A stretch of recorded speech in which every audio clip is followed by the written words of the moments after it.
السلام علیکم ورحمۃ اللہ وبرکاتہ۔ الحمد للہ والصلاة والسلام علی نبی وآلہ وصحبہ وبارک وسلم۔ قال اللہ تعالی وتبارک فی القرآن المجید والفرقان الحمید فی شان حبیبہ مخبرا وآمرا ان اللہ وملائکتہ یصلون علی النبی یا ایہا الذین آمنوا صلوا علیہ وسلموا تسلیما۔ اللہم صلی علی سیدنا و مولانا محمد معدن الجود والکرم وآلہ وصحبہ وبارک وسلم۔ حمد و تعریف و توصیف اللہ جل مجدہ الکریم کی ذات بابرکات کے لیے، جو خالق کائنات بھی ہے اور مالک شہنشاہت بھی۔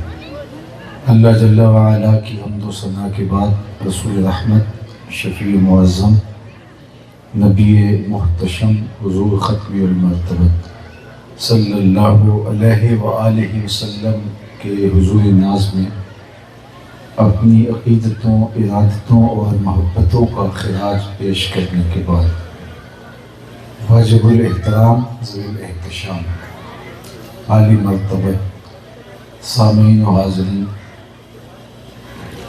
انجمن تکریم قرآن کے زیر اہتمام آج کی یہ منعقدہ تقریب، جس میں مجھے اور آپ کو حاضر ہونے کا شرف اور موقع نصیب ہوا، اسوہ رسول صلی اللہ علیہ وآلہ وسلم کے پاکیزہ عنوان کے ساتھ انعقاد پذیر ہے۔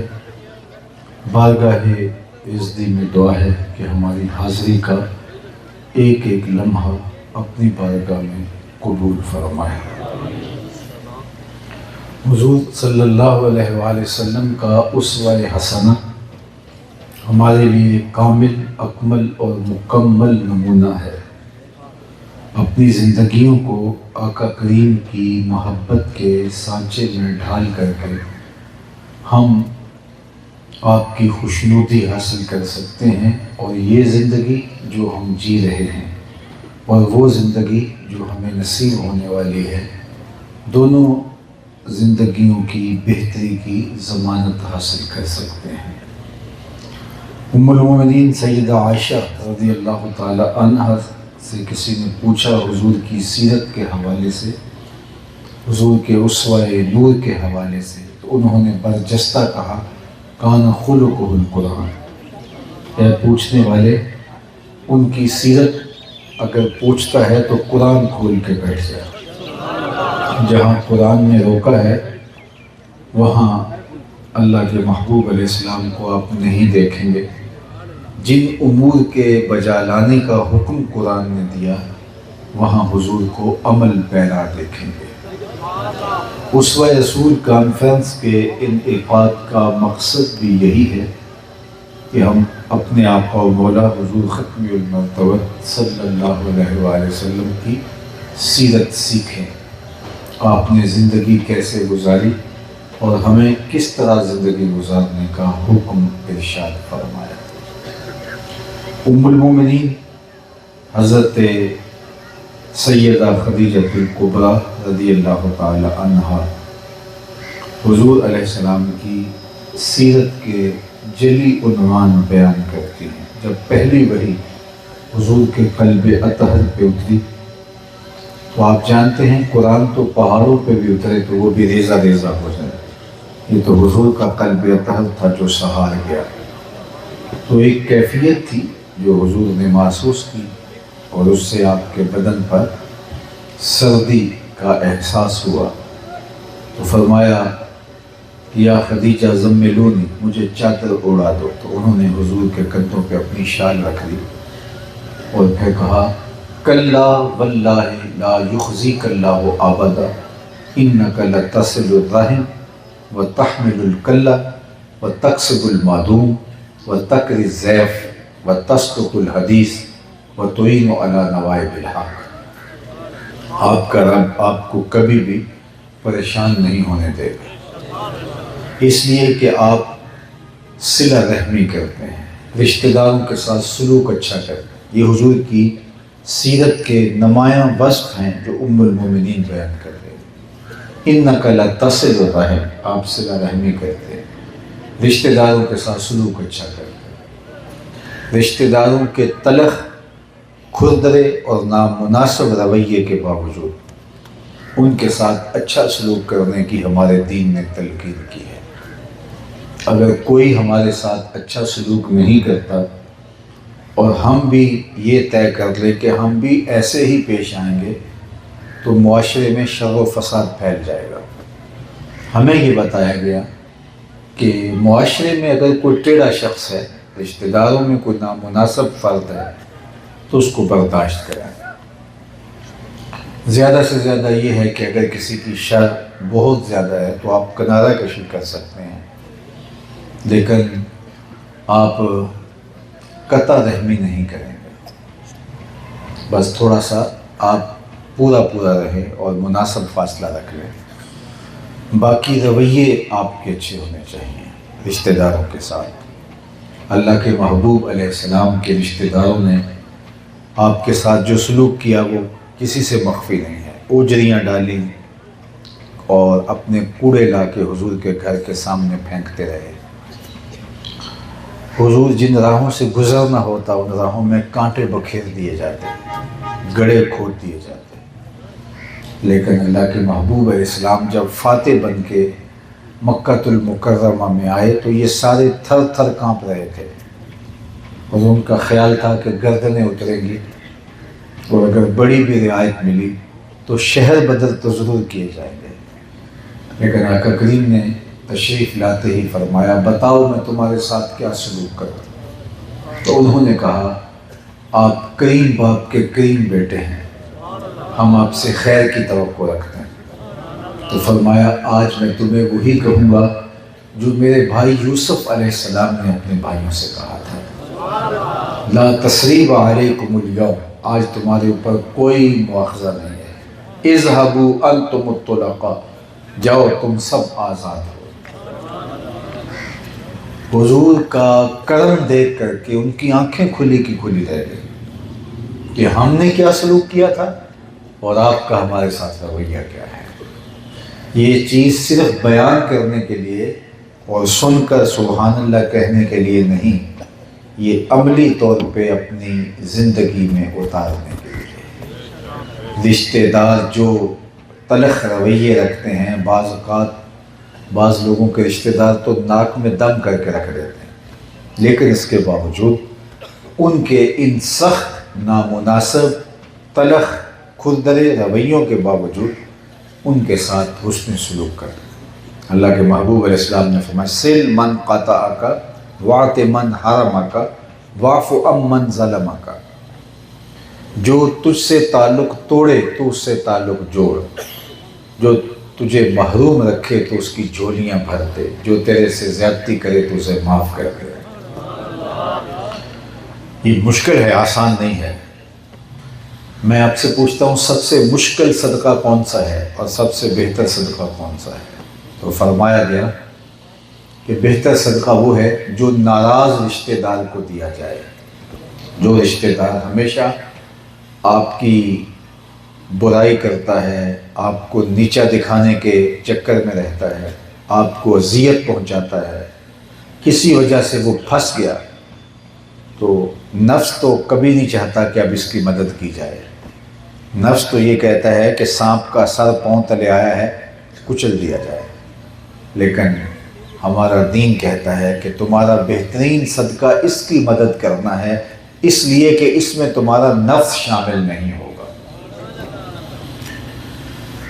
دوسری بات، وَتَحْمِلُ الْكَلَّةَ، جس کا کوئی بوجھ اٹھانے والا نہیں، اس کا حضور بوجھ اٹھاتے ہیں۔ وَتَكْسِبُ الْمَعْدُومَ، اور جس کا کوئی کمائی کرنے والا نہیں، اس کے لیے حضور کمائی کرتے ہیں۔ اپنے لیے تو سارے جیتے ہیں، کمال اوروں کے لیے جینا ہے۔ آپ نے درختوں کو دیکھا ہوگا، انہوں نے اپنا پھل کبھی خود نہیں کھایا، اپنی چھاؤں میں کبھی خود نہیں بیٹھے، خود دھوپ میں جلستے ہیں لیکن سائے میں بیٹھنے والوں کو ٹھنڈک فراہم کرتے ہیں۔ جانور اپنا دودھ خود نہیں پیتے، وہ اوروں کے لیے دان کرتے ہیں۔ تو یہ اشرف المخلوقات اگر اوروں کے لیے نافع نہ ہو تو پھر یہ اشرف کیسے ہے؟ ایک جانور بھی اوروں کو دان کرتا ہے، ایک درخت بھی اوروں پر دان کرتا ہے، اور ایک حضرت انسان خود غرض ہو جائے تو پھر وہ انسان کاہے کا ہے، لوگوں کے لیے نافع بنے۔ اور یہ حضور کی سیرت کے نمایاں پہلو ہیں۔ وَتَحْمِلُ الْكَلَّ وَتَقْسِبُ الْمَعْدُومَ، جس کا کوئی کمائی کرنے والا نہیں حضور اس کے لیے کمائی کرتے تھے، جس کا کوئی بوجھ اٹھانے والا نہیں حضور اس کا بوجھ اٹھاتے تھے۔ وَتَقْرِ الضَّيْفَ، چوتھا وصف حضور کا مہمانوں کے ساتھ اچھا سلوک کرنا، مہمان نوازی کرنا، ان کو کھانا کھلانا۔ مہمان اپنی قسمت آپ کے دسترخوان پہ آ کے اٹھاتا ہے، اپنے مقدر کا کھانا لے کے آتا ہے، برکت چھوڑ کے جاتا ہے، اور مہمان کو خندہ پیشانی کے ساتھ کھانا کھلانا، اس کی خدمت کرنا ہمارے دین نے ہمیں ترغیب دی۔ حضرت سیدنا الشیخ عبد القادر الجیلانی علیہ رحمہ و رضوان فرماتے ہیں آدھا فقر غریبوں کو کھانا کھلانا اور بھوکوں کو کھانا کھلانا اور برہنہ بدن لوگوں کو لباس پہنانا ہے۔ باقی جتنا بھی ہے، ریاستیں ہیں، عبادتیں ہیں، چلے ہیں، یہ آدھا فقر ہے۔ آدھا فقر لوگوں کی ضرورتوں کو پورا کرنا۔ بابا بلے شاہ نے کہا تھا اٹھ کھڑک کے دکڑ بجے تتا ہووے چولہا، آن فقیر کھا کھا جامن راضی ہووے بھلا۔ اچھا لگتا ہے کہ آپ کے دسترخوان سے کوئی لقمہ اٹھائے، کسی کو آسودگی ملے، کسی کے کام و دہن کی تسکین ہو۔ تو یہ حضور کی سیرت کا جلی عنوان ہے جو ام المومنین نے بیان کیا۔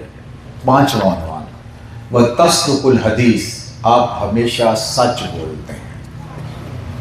حضور کی سیرت کا نمایاں پہلو سچ ہے، اور آپ جانتے ہیں اعلان نبوت سے قبل بھی لوگ میرے اور آپ کے آقا و مولا کو صادق اور امین کہتے تھے، اور ہم اس نبی کے ماننے والے ہیں جو صادق اور امین نبی ہے۔ تو پھر ہماری زندگی میں جھوٹ کہاں سے آ گیا؟ ہمارے دین نے تو ہمیں سچ بولنے کی تلقین کی، ہمارے آقا و مولا کی سیرت ہمارے سامنے سچائی پر مشتمل روشن ہے، پھر ہم جھوٹ کہاں سے سیکھ لیا؟ اللہ کے محبوب سے پوچھا گیا کہ مومن بزدل ہو سکتا ہے؟ کہا نہیں، مومن بہادر ہوتا ہے، لیکن ہو سکتا ہے کبھی بزدلی کر جائے، آخر بشر ہی تو ہے۔ پھر پوچھا گیا کہ مومن بخیل ہو سکتا ہے؟ کہا نہیں، مومن سخی ہوتا ہے فطرتاً، لیکن ہو سکتا ہے کبھی بخل بھی کر جائے، بشر تو ہے، کمزوری آ جاتی ہے۔ تیسرا سوال حضور سے پوچھا گیا، مومن جھوٹا ہو سکتا ہے؟ فرمایا جھوٹا نہیں ہو سکتا، یہ طے ہے کہ مومن ہو اور جھوٹا ہو یہ نہیں ہو سکتا۔ اور ہم کہتے ہیں جھوٹ نہ بولے تو سودا ہی نہیں بکتا۔ میں کہتے ہیں جاپان والوں کا کیسے بک جاتا ہے، وہ پوری دنیا کو بیچ رہے ہیں، سچ بول کے بیچ رہے ہیں، اور ہم نے سمجھا کہ تجارت کا جزو لا ینفک مکر ہے، فریب ہے، جھوٹ ہے۔ ہمارے دین نے ہمیں جھوٹ بولنے سے نفرت دلائی، بلکہ حدیث پاک میں آتا ہے کہ جب کوئی شخص جھوٹ بولتا ہے تو اس کے منہ سے بدبو نکلتی ہے، جو عام لوگ تو نہیں سونگھ پاتے، لیکن اللہ کے نورانی فرشتے جو رحمت لے کے آنے والے ہوتے ہیں وہ ایک میل پیچھے ہٹ جاتے ہیں، اس تعفن کی وجہ سے، اس عفونت کی وجہ سے ایک میل پیچھے ہٹ جاتے ہیں۔ جو رحمت لے کے آ رہے تھے، رحمت کی ڈلیوری دینے، رحمت کا پارسل اٹھائے آ رہے تھے ہمارے گھر میں، ہمارے حصے کی رحمت لے کے آ رہے تھے، بدبو کی وجہ سے وہ ایک میل پیچھے ہٹ کے کھڑے ہو جاتے ہیں، آگے نہیں آ پاتے، بدبو اتنی۔ اور جس گھر میں باپ بھی جھوٹ بول رہا ہو، ماں بھی جھوٹ بول رہی ہو، بیٹیاں بھی جھوٹ بول رہی ہیں، بیٹے بھی جھوٹ بول رہے ہیں، آنے والی بہویں بھی جھوٹ بول رہی ہیں، تو اس گھر سے تو بدبو کے ببوکے اٹھ رہے ہوں گے۔ اور جو رحمت لے کر آنے والے ہیں وہ تو اس گلی میں نہیں آ سکتے، وہاں بدبو اتنی پھیلی ہوئی ہے، تو وہ پیچھے کھڑے ہیں۔ پھر ہمارے گھر میں نحوست آ گئی، رحمت تو آ نہیں رہی ہمارے جھوٹ کی وجہ سے۔ ہم نے سمجھا شاید کسی نے تعویذ ڈال دیے، کسی نے بندش کر دی، کسی نے جادو کر دیا، کسی نے ٹونا کر دیا، اور ہم پھر بھاگے عاملوں کے پاس۔ وہ تو ٹھیا لگا کے بیٹھا اسی کام کے لیے تھا، وہ تو انتظار کر رہا تھا کوئی گاہک آئے۔ اس نے کہا تم تو وقت پہ آگے ہو، ورنہ یہ تعویذ چل جانے تھے اور تمہارا ککھ نہیں رہنا تھا۔ اب تمہیں اتنے اتوار آنا پڑے گا، اتنے منگل آنا پڑے گا، اتنے بدھ آنا پڑے گا، جو اس نے رکھا ہوا ہے وقت۔ اور پھر لوگوں کا ہجوم بننے لگا، اور وہ جس کو وضو بھی صحیح طرح سے کرنے نہیں آتا، اس کے ڈیرے پہ میلہ لگا ہوا ہے، اور جو لوگ جا کے نذرانہ دے رہے ہیں اور اس سے اپنی مصیبت کا علاج کروا رہے ہیں، لیکن علاج پھر بھی نہیں ہو پا رہا۔ اصل کیا ہے؟ جھوٹ کی وجہ سے رحمت لانے والے فرشتے پیچھے کھڑے ہیں، آگے آ نہیں سکتے۔ یار پل ٹوٹ جائے آپ کا راستے میں، تو جو بھی چیزیں لانے والے ہوں آپ کے علاقے میں، تو وہ آگے نہیں آ سکتے، پیچھے لائن لگی ہوئی ہے ٹرکوں کی۔ لیکن آگے راستے کی بندش کی وجہ سے آگے کچھ پہنچ نہیں پا رہا، تو اس کا حل کیا ہے؟ حل یہ ہے کہ وہ وہاں مٹی ڈالی جائے، وہاں پل بنایا جائے، نہ یہ کہ عاملوں کے پاس بھاگ جائیں کہ ہمارے ہاں ڈلیوری نہیں آ رہی، ہمارے پاس غلہ نہیں پہنچ رہا، سبزیاں نہیں آ رہی، فروٹ نہیں آ رہا۔ اس کا علاج یہاں نہیں ہے، اس کا علاج وہاں ہے۔ جب رحمتیں روٹھ گئیں، فرشتے رحمت کے پارسل لیے ادھر کھڑے ہیں، ہمارے گھروں میں جھوٹ کی پھیلی ہوئی بدبو کی وجہ سے وہ آگے نہیں آ پاتے، اور یہ حدیث ہے۔ تو پھر ہم بھاگے عاملوں کے پاس۔ ہمیں تو اپنے گھروں کو جھوٹ سے پاک کر کے سچ کی خوشبو پھیلانی چاہیے تھی، وہ ہمارا سارا رکا ہوا مال ہمارے گھر میں آ جائے، ہمارے گھر میں برکتیں پھیل جائیں۔ لیکن ہم نے اپنی زندگی میں جھوٹ کو ایسے شامل کر لیا کہ اس کے بغیر گزر نہیں ہوتا۔ قدم قدم پہ جھوٹ بولنا ہم نے شعار بنا لیا۔ دنیا کے اوپر جن قوموں نے ترقی کی ہے، انہوں نے سچ کے ساتھ ترقی کی ہے، اور ہم نے جھوٹ کو شعار بنا لیا ہے۔ ہم نے سچ کے ساتھ جڑنا ہے۔ اللہ کے محبوب نے ایک دن صحابہ سے فرمایا، الا انبئکم باکبر الکبائر، میں تمہیں بڑے بڑے گناہوں کی خبر نہ دوں؟ صحابہ نے عرض کی بلا، حضور کیوں نہیں ارشاد فرمائے؟ تو آقا کریم نے فرمایا الاشراک باللہ، سب سے بڑا گناہ اللہ کے ساتھ کسی کو شریک ٹھہرانا ہے، یہ سب سے بڑا گناہ جس کی معافی نہیں۔ دوسرا بڑا گناہ عقوق الوالدین، والدین کی نافرمانی کرنا، ان کی اہانت کرنا، ان کی توہین کرنا، ان کے حکم کو ٹال دینا، نہ ماننا، دوسرا بڑا گناہ ہے۔ یہ دو گناہ بیان کرنے کے بعد حضور بیٹھے تھے اور ٹیک لگائے بیٹھے تھے، وَجَلَسَ وَكَانَ مُتَّكِئًا، حضور ٹیک چھوڑ کے بیٹھ گئے اور فرمایا الا وقول الزور، سن لو تیسرا بڑا گناہ جھوٹ بولنا ہے۔ الا وقول الزور، سن لو تیسرا بڑا گناہ جھوٹ بولنا ہے۔ الا وقول الزور، سن لو جھوٹ بولنا ہے۔ حضور بار بار ارشاد فرمائے جا رہے ہیں۔ صحابہ کہتے ہیں ہم آرزو کر رہے تھے کہ ہم اس اہمیت کو سمجھ گئے ہیں جو حضور ارشاد کرنا چاہتے ہیں، کاش کہ حضور سکوت اختیار فرما لے، ہم سمجھ گئے، لیکن اللہ کے محبوب بار بار فرمائے جا رہے تھے سن لو جھوٹ بولنا، جھوٹ بولنا، جھوٹ بولنا، جھوٹ بولنا، اور فرمائے جا رہے تھے۔ تو اس بات سے اندازہ کیا جا سکتا ہے کہ جھوٹ کتنا برا ہے، کہ اس برائی کو بیان کرنے سے پہلے حضور نے ٹیک چھوڑی، پھر بار بار ارشاد فرما رہے ہیں۔ اور مومن سچ کے ساتھ جڑا ہوتا ہے، مومن کا جھوٹ کے ساتھ کوئی تعلق نہیں۔ ہماری زندگی کے اندر جھوٹ کیسے آ گیا؟ ہمارا پورا معاشرہ ہی جھوٹ پہ کھڑا ہے۔ باپ بیٹے سے جھوٹ بول رہا ہے، بیٹا ماں سے جھوٹ بول رہا ہے، ماں بہو سے جھوٹ بول رہی ہے، بہو شوہر سے جھوٹ بول رہی ہے، سب ایک دوسرے کے ساتھ جھوٹ بول رہے ہیں، اور جھوٹ جھوٹ جھوٹ، اور اس کی بدبو پھیلی ہے، اور معاشرے میں بے برکتی ہے۔ اور ہم کہتے ہیں کہ ہوا کیا ہے؟ ہماری زمینیں سونا اگلتی ہیں، اللہ آسمان پہ بارش کی سوغات بر وقت دیتا ہے، ہماری ندیاں پانی سے بھری ہوئی ہیں، لیکن کیا ہوا کہ اس کے باوجود بے برکتی کہاں سے آئی؟ بے برکتی جھوٹ سے آئی۔ ہمارے اداروں میں جھوٹ، ہماری اسمبلیوں میں جھوٹ، ہماری خانقاہوں میں جھوٹ، ہماری مسجدوں میں لوگ جھوٹ بیٹھ کے بولتے ہیں، حتیٰ کہ ممبر و محراب سے جھوٹ بولا جانے لگا۔ تو نتیجہ کیا کہ معاشرہ جھوٹ پہ کھڑا، منڈیوں میں جھوٹ، دفتروں میں جھوٹ، جھوٹ ہی جھوٹ ہو گیا۔ تو اللہ کے محبوب کا وصف نمایاں جو ام المومنین نے ہمارے سامنے رکھا وہ کیا تھا کہ وَتَصْدُقُ الْحَدِيث، آپ ہمیشہ سچ بولتے ہیں۔ یار سچ بولنے سے تکلیف بھی آئے تو گلے لگا لو، جھوٹ بولنے سے آپ کو کوئی ظاہراً شے مل بھی رہی ہو پھینک دو، اس لیے کہ ہمارے رب نے ہمیں سچ بولنے کا حکم دیا ہے۔ اس کے رسول صادق اور امین ہیں، تو ہم صادق اور امین کے نبی کے ماننے والے جھوٹے کیسے ہو سکتے ہیں؟ جھوٹے کو کذاب کہتے ہیں، تو ہم کذاب اور کاذب کیسے ہو سکتے ہیں؟ ہماری زندگی سچائی کے ساتھ جڑی ہونی چاہیے، صادق اور امین نبی کے ہم ماننے والے ہیں۔ اور چھٹا وصف حضور کا بیان فرمایا کہ وَتُعِينُ عَلَى نَوَائِبِ الْحَقِّ۔ آج ہمارے ہاں یہ بھی مسئلہ ہے، سچائی پر کوئی شخص کھڑا ہو تو ہم اس کا ساتھ نہیں دیتے، اگر وہ غریب ہے لیکن ہے وہ سچائی پہ، دوسری جانب تگڑا آدمی ہے وہ جھوٹا ہے، ان قواعد پہ بھی ہم اس کے ساتھ جائیں گے۔ حضور کا وصف نمایاں کیا ہے کہ حق کے راستے میں اگر کوئی شخص موجود ہے، اس کے ساتھ کوئی کھڑا ہو نہ ہو، اللہ کے محبوب اس کے ساتھ کھڑے نظر آتے ہیں۔ وَتُعِينُ عَلَى نَوَائِبِ الْحَقِّ، یہ ہے اللہ کے محبوب کا طریقہ، اللہ کے محبوب کی زندگی۔ اللہ اکبر۔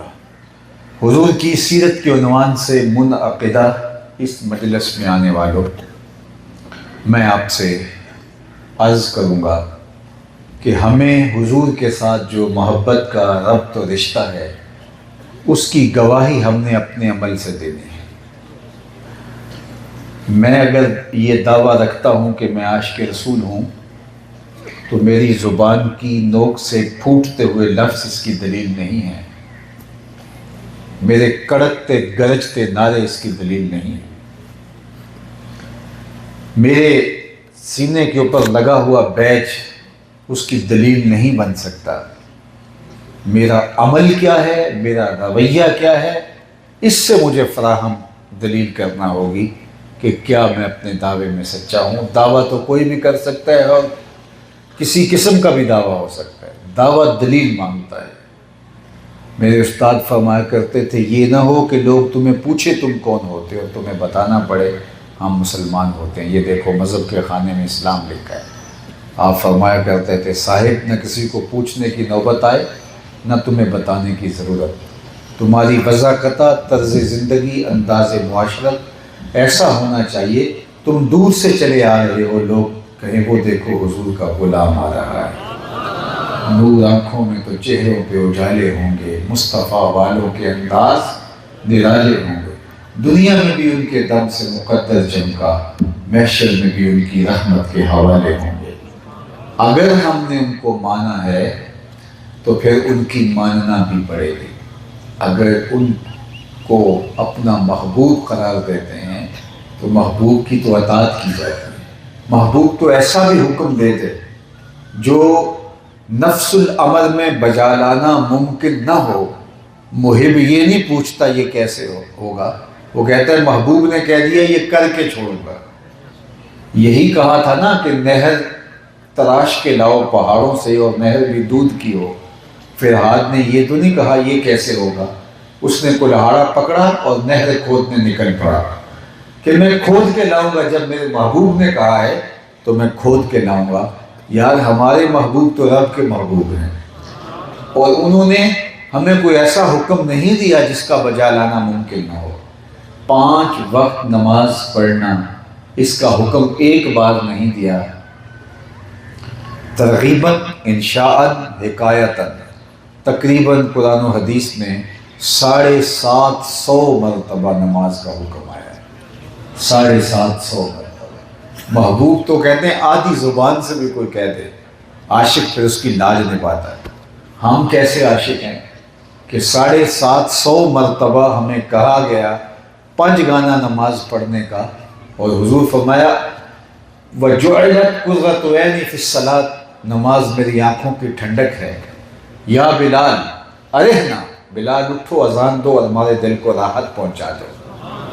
یہ تو حضور کے قلب کا قرار ہوا اور بار بار اس کا حکم ہوا، اور مسجدوں سے آواز آتی حی علی الصلاۃ حی علی الفلاح، اور آدھی سب بھی نمازیوں کے لیے ہوتی، اور ہیں ہم سب عاشق رسول۔ عاشق ہر کوئی آکھے پر عاشق بندا مر کے، زہر پیالہ کوئی نہیں پیندا پر عاشق پیندا پار کے۔ اچھے مسلمان ہو جانا بھی کتنی بڑی بات تھی، اب وہ بھی نہ ہو سکے، اور دعویٰ ہمارا سب سے اونچے والے مقام کا ہے، جہاں اپنا آپ بھی نہیں رہتا۔ جب کسی سے عشق ہو جائے، العشق نارن یحرک ما سوی الحبیب، عشق ایسی آگ ہے جو محبوب کے علاوہ ہر شے کو جلا دیتی ہے۔ تیرے ہندیاں سندیاں محبوبہ میں کافر ہوں جے میں ہوں، وہاں تو اپنی ذات کی اپنی وجود کی بھی نفی ہوتی ہے، اور ہم تو پانچ گانا نماز کی بھی توفیق نہیں پاتے۔ تو ہمیں سوچنا ہوگا کہ ہم کہاں کھڑے ہیں۔ محبوب تو حکم دے دے وہ بجا لانا ضروری ہوتا ہے، لیکن عشق کی حساسیت یہ ہے کہ وہ محبوب کی منشا کو بھی سمجھتا ہے، محبوب چاہتا کیا ہے۔ مدینہ المنورہ کی گلی سے میرے اور آپ کے آقا و مولا گزر رہے تھے، تو ایک ایسا گھر بن رہا تھا جو طرز تعمیر حضور کو پسند نہیں تھی۔ تو آقا کریم علیہ السلام نے گزرتے ہوئے دکھ کے پوچھا یہ کس کا مکان ہے؟ بتایا گیا فلاں انصاری کا۔ حضور گزر گئے، کچھ کہا نہیں۔ کسی نے جا کے اس انصاری صحابی کو بتایا حضور گزرے تھے، تیرا مکان دیکھا تھا، شاید پسند نہیں آیا، چہرے پر کوئی پسندیدگی کے آثار ہم نے نہیں دیکھے۔ اس نے کدال پکڑا اور اس مکان کو زمین بوس کر دیا۔ 2-4 دن کے بعد حضور دوبارہ گزرے، ملبے کا ڈھیر پڑا ہوا تھا۔ اس صحابی کو بلایا، کہا میں تیرا مکان دیکھا تھا، آج ملبے کا ڈھیر دیکھ رہا ہوں، کیا ہوا؟ عرض کی حضور میں نے گرا دیا۔ فرمایا کیوں؟ عرض کی سنا تھا آپ کو پسند نہیں، سنا تھا آپ کو پسند نہیں۔ میں اور آپ دیکھیں سر سے لے کر پاؤں تک ہمارا کیا کیا حضور کو پسند نہیں، عقیقے سے لے کر ولیمے تک ہمارا کیا کیا حضور کو پسند نہیں، نجی زندگی سے سیاسی طرز معاشرت تک ہمارا کیا کیا حضور کو پسند نہیں۔ ایک صاحب آئے، انہوں نے حضور کو سلام عرض کیا، آقا نے رخ پھیر لیے، سمجھے شاید یہ اتفاقاً ہوا ہے، تو جدھر رخ پھیر کے حضور نے چہرہ انور کیا تو وہ ادھر سے آئے اور پھر سلام عرض کیا۔ آقا کریم نے پھر رخ پھیر لیا، سمجھ گئے کہ حضور علیہ السلام ناراض ہیں، لیکن ان کو یہ سمجھ نہیں آ رہی تھی کہ ناراضگی کا سبب کیا ہے۔ ناراض تو ہیں، رخ پھیر لیا ہے، لیکن کیوں ناراض ہیں یہ نہیں سمجھ آ رہی تھی۔ تو وہ صحابہ سے پوچھتے پھر رہے ہیں کہ حضور مجھ سے ناراض لگ رہے ہیں، تم بتا سکتے ہو کہ ناراضگی کا سبب کیا ہے؟ میں تو ایک لمبے سفر سے ایک مدت کے بعد آیا ہوں، تم بتا سکو گے کہ ناراض کیوں ہیں؟ تو انہوں نے غور کیا، کہا ہاں یہ تو جو سونے کی انگوٹھی پہن رکھی ہے، ناراضگی کا سبب یہ ہو سکتا ہے، اس لیے کہ اللہ کے محبوب اس سے منع فرما چکے ہیں۔ ریشم سے، چاندی سے، سونے سے مرد کو منع کیا کہ یہ عورتوں کا گہنا ہے، مرد کا اس سے کوئی سروکار نہیں، بلکہ اس کو آتش دوزخ کا انگارہ قرار دیا۔ تو شاید حضور کی ناراضگی کا یہ سبب ہو۔ آگے بڑھا، انگوٹھی اتار کے حضور علیہ السلام کو پیش کرتے ہوئے کہا حضور اس وجہ سے ناراض ہیں، یہ رہی۔ آقا کریم نے انگوٹھی پکڑی اس کے ہاتھ سے اور یوں پھینک دی۔ ناراضگی کا سبب یہی تھا، دور ہو گیا۔ بیٹھ گئے، مجلس چلتی رہی، حضور گفتگو ارشاد فرماتے رہے۔ جب گفتگو اختتام کو پہنچی، لوگ گھروں کو پلٹنے لگے تو یہ بھی واپس ہوئے، تو کسی نے اشارہ دیا کہ وہ انگوٹھی تو اٹھا لو، تم تو نہیں پہن سکتے ہو، تمہاری بیوی تو پہن سکتی ہے، قیمتی دھات ہے، اٹھا لو۔ تو صحابی نے کیا جواب دیا، سنیے اور دل کے کانوں سے سنیے۔ وہ صحابی نے کہا واللہ لا آخذہ وقد طرحہ رسول اللہ صلی اللہ علیہ وآلہ وسلم، اللہ کی قسم میں اس انگوٹھی کو کبھی بھی نہیں اٹھاؤں گا جس کو میرے حضور نے پھینک دیا ہے۔ یہ سونا ہے، چاندی ہے، ہیرا ہے، لال ہے، پکراج ہے، موتی ہے، نیلم ہے، پڑا رہی، نہیں اٹھاؤں گا۔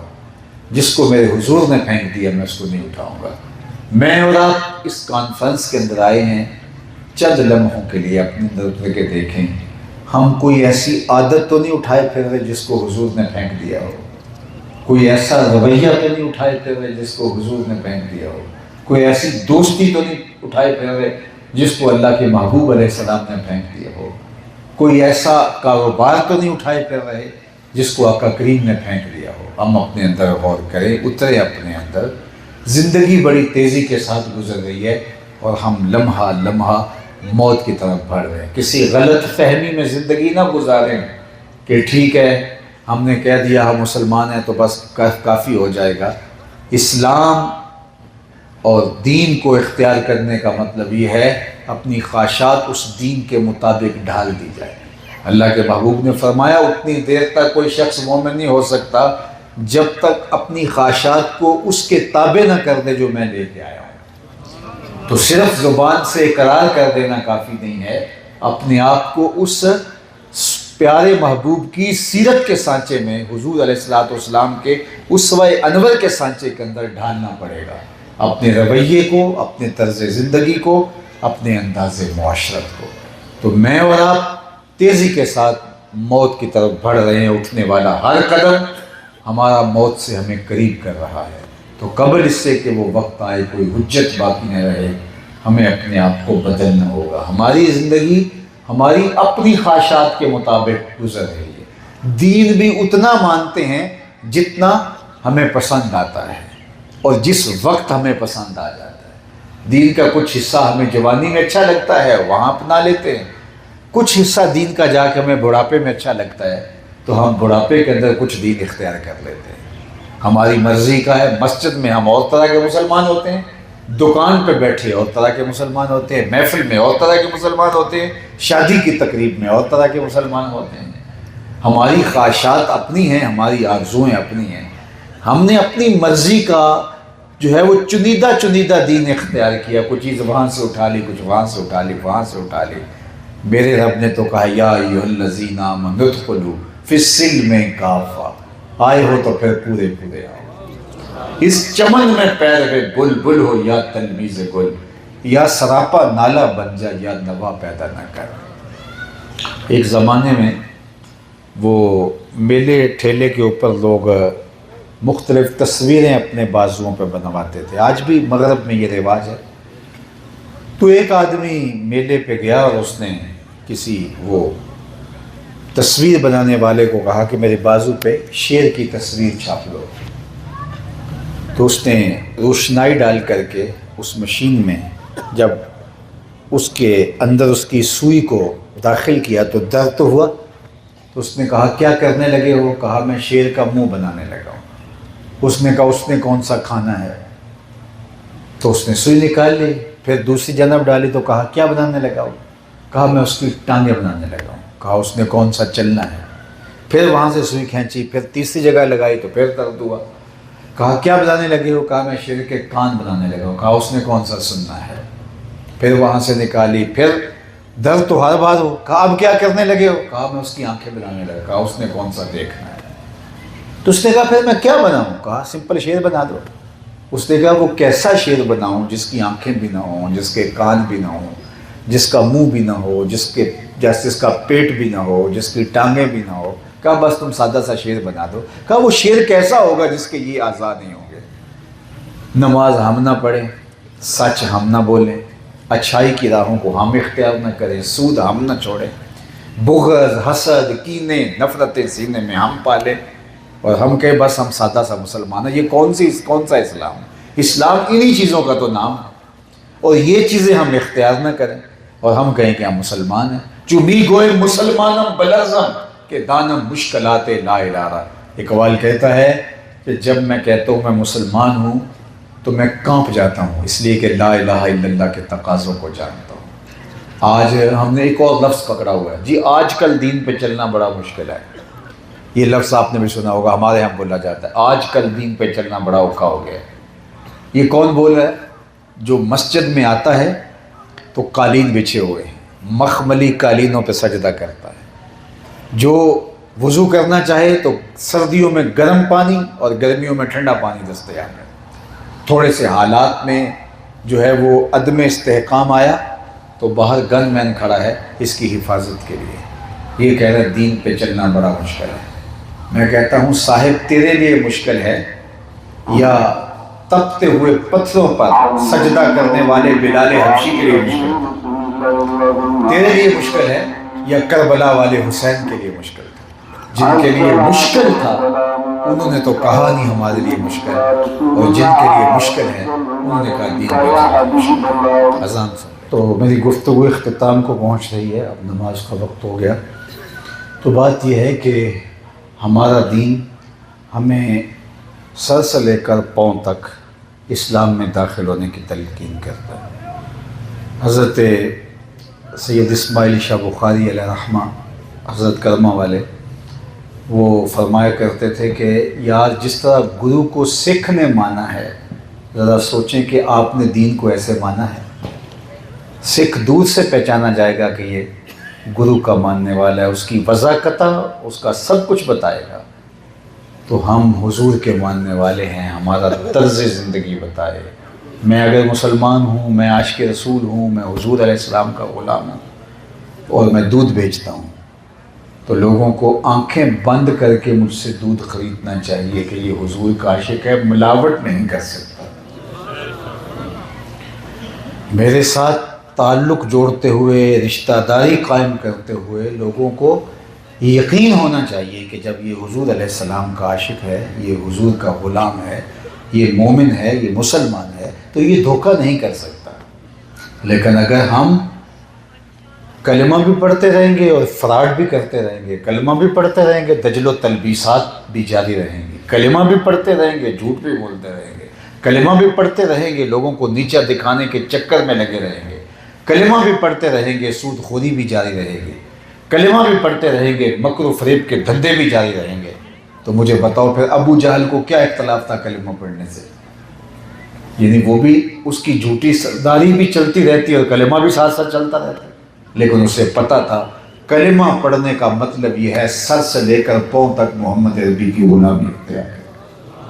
تو مجھے اور آپ کو اس نقطے کو سمجھنا چاہیے کہ ہمیں اپنے آپ کو حضور کے اسوہ نور کے سانچے میں یوں ڈھالنا ہے کہ ہمارا ظاہر بھی حضور کے بتائے ہوئے طریقے کے مطابق اور ہمارا باطن بھی حضور کے طریقے کے مطابق۔ یاری لا تو پاک نبی سنگ اے پر پوری یاری، پھر درود قبول ہے تیرا لکھ نہ لو ایک بار، پھر تیرا ایک بار پڑھنا بھی کافی ہو جائے گا اگر تو ان کی محبت کے سانچے میں ڈھل کے ان کا غلام ہو کے زندگی گزارتا ہے۔ اللہ تعالیٰ کی بارگاہ میں دعا ہے ہمارے محترم قاری لیاقت صاحب، ان کے رفقائے کار اور اس تنظیم کے جتنے دوست ہیں ان کو اس عظیم الشان کانفرنس کے انعقاد پر اپنی جناب سے بہتر صلہ عطا فرمائے، اور اسوہ رسول کا جو پاکیزہ عنوان رکھا اور آپ سب لوگ تشریف لائے، اس کی برکتیں اللہ آپ کی زندگیوں میں اتارتے ہیں۔ میں نہیں سمجھتا اور جانتا کہ یہ علاقہ کتنے نفوس پر مشتمل ہے، 10,000 لوگ رہتے ہیں، 20,000 رہتے ہیں، 50,000 رہتے ہیں، میں نہیں جانتا، لیکن یہ جانتا ہوں آپ جتنے لوگ ہیں تو یہ یہاں بسنے والے لوگوں کا 2, 3, 4% بھی نہیں ہوں گے، لیکن صرف اتنے لوگ جتنے میرے سامنے بیٹھے ہیں یہ عزم کر کے اٹھیں کہ آج کے بعد جھوٹ نہیں ہوگا، یہ ارادہ کر کے اٹھیں آج کے بعد نماز قضا نہیں ہوگی، یہ ارادہ کر کے اٹھیں آج کے بعد کسی مومن کو دھوکہ نہیں دیں گے، یہی ارادہ کر کے بیٹھیں کہ آج کے بعد حضور کے بتائے ہوئے طریق کے مطابق زندگی گزاری جائے گی۔ صرف اتنے لوگ جو میرے سامنے بیٹھے ہوئے ہیں، صرف یہ لوگ یہ ارادہ کر کے کل سے عمل نہیں آج سے عمل شروع کر دیں تو آپ کل سے ہی دیکھنا آپ کا علاقہ بدلا بدلا دکھائی دے گا۔ لیکن اگر ہم نے اپنی زندگی اپنی خواہشات کے مطابق گزارنی ہے تو اس طرح کی 1000 کانفرنس بھی کروا لو، کوئی فرق نہیں پڑتا۔ یہ صرف تلذذ سمی کے لیے ہوگی، ذوق کے اضافے کے لیے ہوگی، واہ واہ کے لیے ہوگی، بڑا مزہ آیا، اتنے لوگ اکٹھے ہو گئے، خطیب نے بہت اچھی گفتگو کی، نعرے بہت بلند ہوئے، لوگوں کا ہجوم بڑا تھا، یہ ساری چیزیں ہمیں پھر خوش کرنے والے ہوں گی اور یہ ہمارے نفس کی غذا ہوگی۔ اور اگر ہم عمل کی راہوں کے مسافر ہوں اور جو سیکھا ہے، جو سمجھا ہے اور شعوراً ہم جانتے ہیں کہ یہی درست ہے، یہی سچ ہے، تو پھر ہم اپنی زندگی کو اس سچائی کے نور کے مطابق ڈھالنا ہوگا کہ ہم ظاہر اور باطن حضور کی محبت، حضور کے اسوے اور حضور کی سیرت کے سائے میں گزارے۔ کی محمد سے وفا تو نے تو ہم تیرے ہیں، یہ جہاں چیز ہے کیا لوح و قلم تیرے ہیں۔ اقبال کہتے ہیں حضور سے وفا کر لو، پھر قلم بھی تمہارے ہاتھ میں رکھ دیا جائے گا، تختی بھی تمہیں دے دی جائے گی، جو لکھنا ہوا خود ہی لکھ لینا، پھر تمہاری تقدیر کے فیصلے واشنگٹن میں نہیں ہوں گے، بلکہ خدا بندے سے خود پوچھے گا بتا تیری رضا کیا ہے۔ لیکن شرط یہ ہے کہ وفا کا رشتہ ان سے مستحکم ہو۔ وآخر دعوانا ان الحمدللہ